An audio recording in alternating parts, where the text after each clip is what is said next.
जय श्री कृष्णा। हम आगे आ गए हैं। लास्ट टाइम हमने डिस्कस किया था 2.13 एंड 2.14। ये वीडियो में हम डिस्कस करने वाले हैं 2.15 एंड 2.17।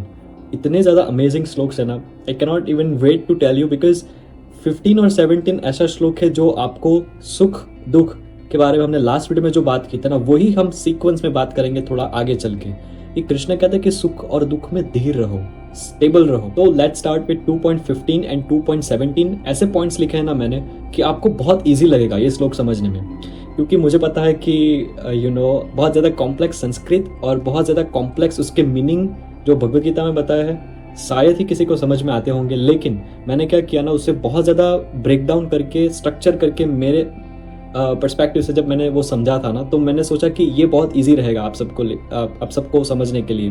2.15 में कृष्ण कहते हैं यम ही न व्यथयन्त्येते पुरुषम पुरुषर्षभ। आगे कहते हैं सम दुख सुख धीरम। ये पॉइंट कृष्ण ने बहुत बार बोल दिया है, सुख और दुख, सुख और दुख। क्यों बार बार कृष्ण ये पॉइंट पे आ रहे हैं? जब भी कोई बात को बार बार दोहराई जाती है ना, तो समझ लेना कि ये पॉइंट बहुत ही ज़्यादा इंपॉर्टेंट है, बहुत ही ज़्यादा रेलेवेंट है। अगर आप भी किसी को बार बार कोई पॉइंट के बारे में बात कर रहे हो ना, तो वो आपके लिए बहुत ही ज़्यादा इंपॉर्टेंट बात होगी, इसीलिए आप वो किसी इंसान को शेयर कर रहे हो। तो कृष्ण ने बार बार सुख दुख के बारे में बहुत ज़्यादा बात की सेकंड चैप्टर में। यम ही न व्यथयन्त्येते पुरुषम पुरुषर्षभ सम सुख दुख धीरम, या फिर सम दुख सुख धीरम। आगे कहते हैं सो अमृतत्वाय कल्पते। ये बहुत ही ज़्यादा इंपॉर्टेंट लाइन है। आगे मैं इसका मीनिंग आपको समझाऊंगा। सम दुख सुख धीरम यानी कि जो समान रहने वाला है सुख में और दुख में। ये तो आपको पता चल ही गया होगा कि कृष्ण सुख और दुख में समान रहने की बहुत ज़्यादा बात करते हैं। आगे कहते हैं सो अमृतत्वाय कल्पते। अमृतत्वाय, मृत यानी जो मर गया है, अमृत यानी जो अमर है, जो कभी मरता नहीं है।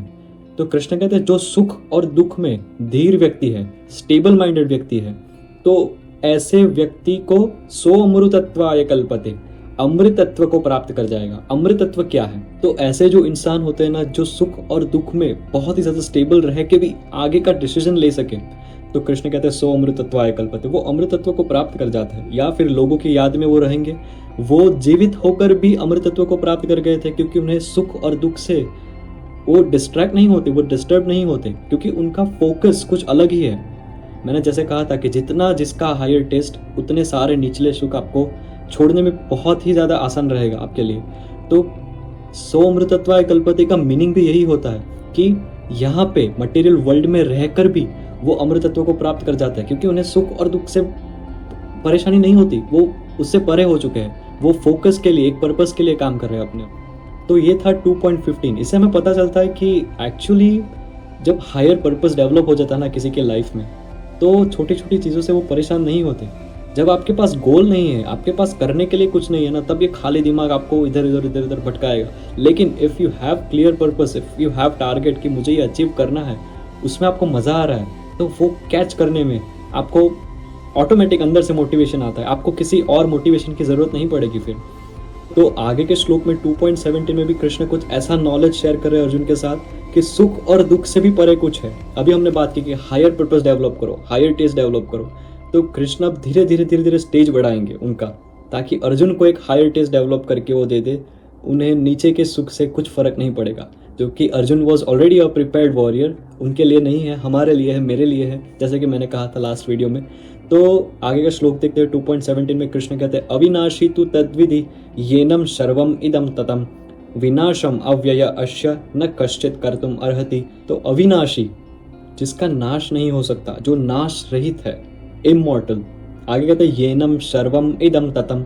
वर्ड्स का जो यूज किया ना, उसे ध्यान देना। सर्वम इदम ततम, सर्वम यानी संपूर्ण शरीर में जो व्याप्त है, ऐसा अविनाशी, इमॉर्टल। आप समझ गए होंगे किसकी बात कर रहे हैं, सोल की बात कर रहे कृष्णा।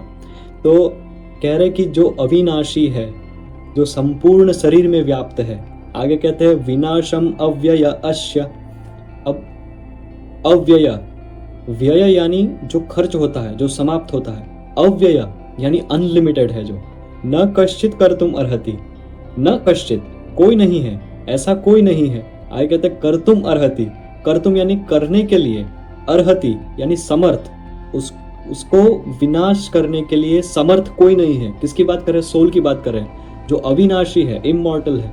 अव्यय अनलिमिटेड है, ऐसी आत्मा का नाश करने के समर्थ कोई नहीं है, न कश्चित कर्तुम अर्हति। तो कृष्ण इसमें सोल की बात इसलिए कर रहे हैं क्योंकि एक ह्यूमन फॉर्म ऑफ पर्सपेक्टिव से देखे तो हम वर्ल्ड को ऐसे देखते हैं कि थोड़ा पैसे कमा ले, थोड़ा अपने फैमिली को सपोर्ट कर दे, जो कि कुछ गलत नहीं है, बिल्कुल सही है। We are on the right path. मैं ऐसा नहीं कह रहा हूँ कि नहीं कमाना चाहिए, बट कृष्ण उससे आगे उठकर बात कर रहे हैं कि सोल जो इमॉर्टल है, जिसे कोई मार नहीं सकता, वो आगे हम डिस्कस करने वाले हैं, जो अव्यय अनलिमिटेड है, यानी जो कभी समाप्त नहीं होता, खर्च नहीं हो सकता, जो अनलिमिटेड है, जो अविनाशी है। ऐसे ऐसे वर्ड्स का इसलिए यूज़ किया क्योंकि हमारे दिमाग में अगर एक बार सोच कर देखें ना कि आपके अंदर संपूर्ण शरीर में ऐसी कुछ चीज़ व्याप्त है जो इमॉर्टल है।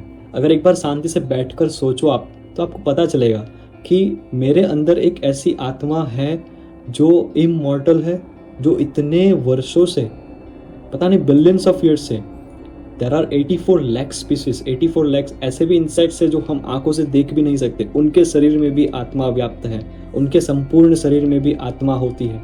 तो आप सोच सकते हो कि God's creation is beyond imagination.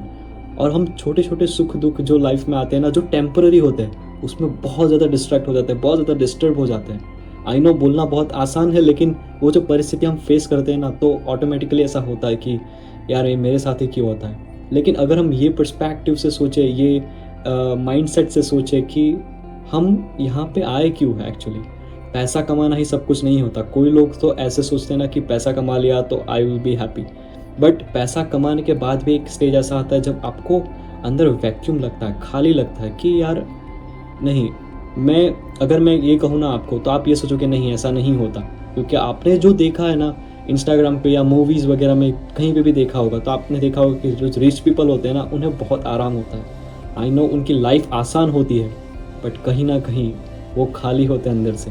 Everybody have challenges in their life, कोई चैलेंजेस के बिना लाइफ जी रहा है ऐसा पॉसिबल ही नहीं।